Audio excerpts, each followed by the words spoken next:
नाम क्या है? मंगलम नहीं, किताब का नाम है। किताब का नाम है पीयूषम। किताब का नाम क्या है? संस्कृत का किताब का नाम है पीयूषम। और पीयूषम का अर्थ क्या होता है? पीयूषम का अर्थ क्या होता है? पीयूषम का मतलब होता है अमृत।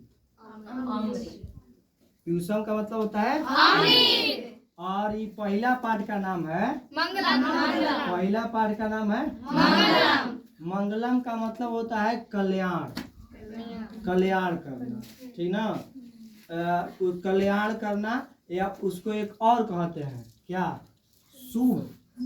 जो शुभ कार्य होता है, शुभ चीज होता है, या जो कल्याण होता है, वह क्या होता है? मंगलम। ध्यान से देखा जाए, किताब पे ध्यान से देखा जाए, ठीक है? ध्यान से देखा जाए। कह रहा है इसका सबसे पहले पाठ परिचय दिया है ना? इसका पहले पाठ परिचय, इसके बारे में बताया कौन, ये जो श्लोक है कौन लिखे हैं, ये श्लोक कहाँ से लिया गया है, ये सब लिखा गया है, ठीक ना? देखा जाए, उपनिषद वैदिक वाड्मस्य अंतिमे भागे दर्शन शास्त्रस्य सिद्धांतान प्रकटयन्ति। मतलब कह रहा है कि इस उपनिषद के वैदिक वाड्मय के अंतिम भाग में दर्शन शास्त्र का सिद्धांत प्रकट करता है। समझ आया? फिर से, इस उपनिषद के वैदिक वाड्मय का अंतिम भाग में दर्शन शास्त्र का सिद्धांत क्या होता है? क्या होता है? समझ आ रहा ना? सर्वत्र सर्वत्र परम पुरुषस्य परमात्मनो महिमा प्रधानता गीयते। सर्वत्र का मतलब होता है सभी परम पुरुष परमात्मा का महिमा प्रधान रूप से गाई जाती है। इसमें जो इस श्लोक में जितना परम पुरुष परमात्मा का वर्णन किया गया है, उसकी महिमा को प्रधान रूप से गाई जाती है। समझ में आ रहा है ना? तेन परमात्मना जगत व्यापित नासितम चासित। उनमें परमात्मा का जगत और व्यापक अनुशासन है। स एव सर्वेषां तमसा परम लक्ष्यम। वही सभी तपों में परम लक्षण है। क्या है? वही सभी तपों में क्या है? परम लक्षण है। क्लियर? अब देखा जाए, असीमन पाठे परमात्परम उपनिषदा पदंतमा पंच मंत्र संकलिता संति। ठीक ना? इस पाठ में परमात्मा के उपनिषद पद पंच का मतलब होता है पांच मंत्र के रूप में संकलित। ठीक ना? कोई दिक्कत? अब देखा जाए, अब हम लोग का श्लोक नंबर 1 है, सबसे इंपॉर्टेंट श्लोक है ये, नंबर 1। कह रहा है कि हिरण्मयेन पात्रेण सत्य पीतम मुखम तत्वम पुरुषाणे सत्य धर्माय दृष्टते। इसका मतलब होता है, इसमें देखा जाए, इसका मतलब है कि इसमें कह रहा है ईश्वास्य। ईश्वास्य का मतलब प्रभु का गुणगान किया जाता है।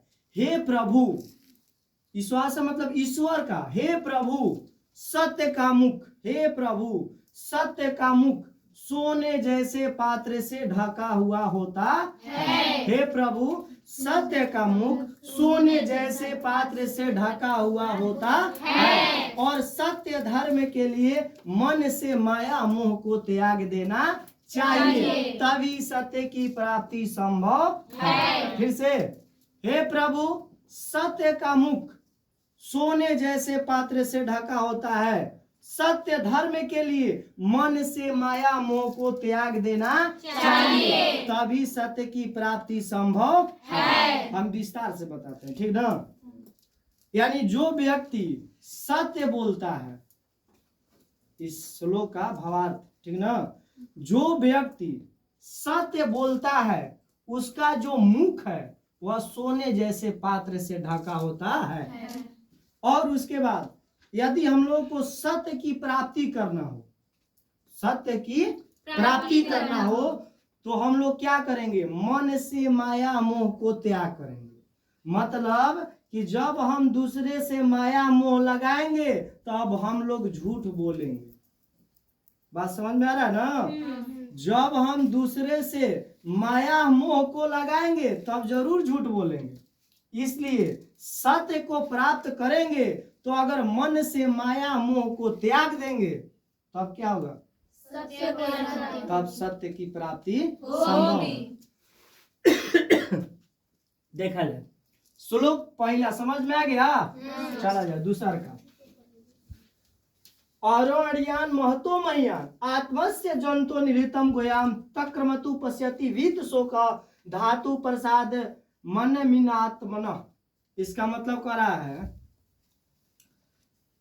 कि छोटे से भी छोटे, क्या होता है? छोटे से भी छोटे, बड़े से भी बड़े, महान से भी महान, छोटे से भी छोटे, बड़े से भी बड़े, महान से भी महान आत्मा क्या होता है कि जीव के हृदय रूपी गुफा में प्रवेश करता है। फिर से विस्तार से बताते हैं।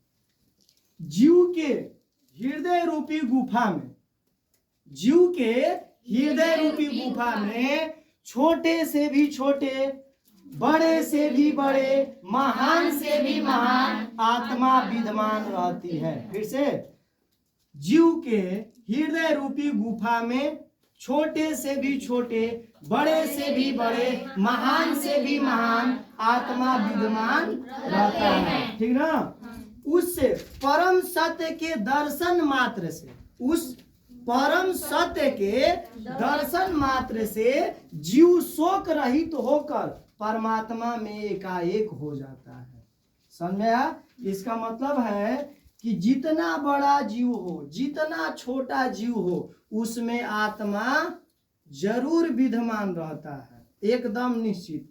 यदि चींटी इधर से रेंगती है और उसका आगे से रास्ता हम ब्लॉक कर देते हैं तो चींटी क्या करती है? अपना खुद रास्ता को मोड़ देती है। मतलब कि इसमें उसकी हृदय रूपी गुफा में क्या है? आत्मा है, और उसमें भी सोचने की शक्ति है। तब जाके वो भी सोचती है कि अरे आगे के तो रास्ता ब्लॉक है तो हम पीछे से अपना रास्ता को बदल देते हैं।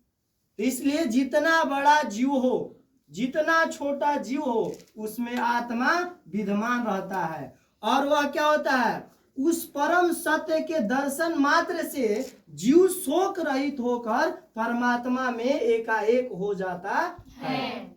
समझ? तीसरा श्लोक कह रहा है कि सत्यमेव जयते ना निरितम सतेन पंथा विततो देवयान यना कर्मन्त्योस्यो हापत कामा यत्र तत् सतस्य परम निधानम। इसका मतलब है कि सत्यमेव जयते ना निरितम, सत्य की जीत होती है, असत्य की नहीं। सत्य की जीत होती है, असत्य की नहीं। सत्य से परम पिता परमेश्वर तक पहुंचने का सच्चा मार्ग मिलता है। यदि हम सत्य बोलेंगे तो सत्य से किसके पास पहुंच जाएंगे? परम पिता परमेश्वर तक पहुंच जाएंगे। क्लियर है? सत्य से परम पिता परमेश्वर तक हम अगर सत्य बोलेंगे तो परम पिता परमेश्वर तक पहुंच सकते हैं। कब? जब सत्य बोलेंगे तब। श्लोक में, तीसरा श्लोक में कह रहा है कि सत्यमेव जयते ना निरितम, सत्य की जीत होती है, असत्य की नहीं।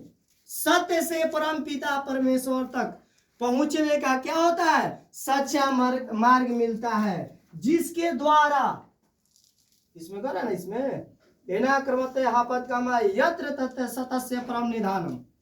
मतलब जिसके द्वारा ऋषिगण सत्य के द्वारा, जिसके द्वारा ऋषिगण सत्य के द्वारा परम पिता परमेश्वर तक पहुंचने का सच्चा मार्ग ढूंढते हैं। समझ आया?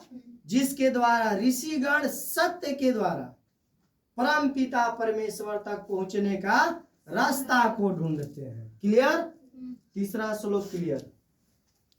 चौथा श्लोक आ रहा है यथा नद सेन्दमाना समुद्र आस्तम गच्छन्ति नाम रूपे विहाय तथा विद्वान नाम रूपाद विमुक्ता परात्परम पुरुष मुपायति दिव्यम।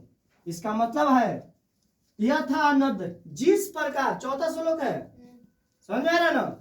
जिस प्रकार बहती हुई नदियां समुद्र में मिलने के बाद अपने नाम रूप को त्याग देती है। मतलब इसका अर्थ, यदि समुद्र है और बहुत सारी नदियां उसमें आकर मिल जाएगी तो हम उसको नदी नहीं कहेंगे, क्या कहेंगे भाई? समुद्र कहेंगे। उसको क्या कहेंगे? क्योंकि जितना भी नदियां है समुद्र में मिल जाएगी तो उसको उसका नाम रूप क्या हो जाएगा? बदल जाएगा। ठीक ना?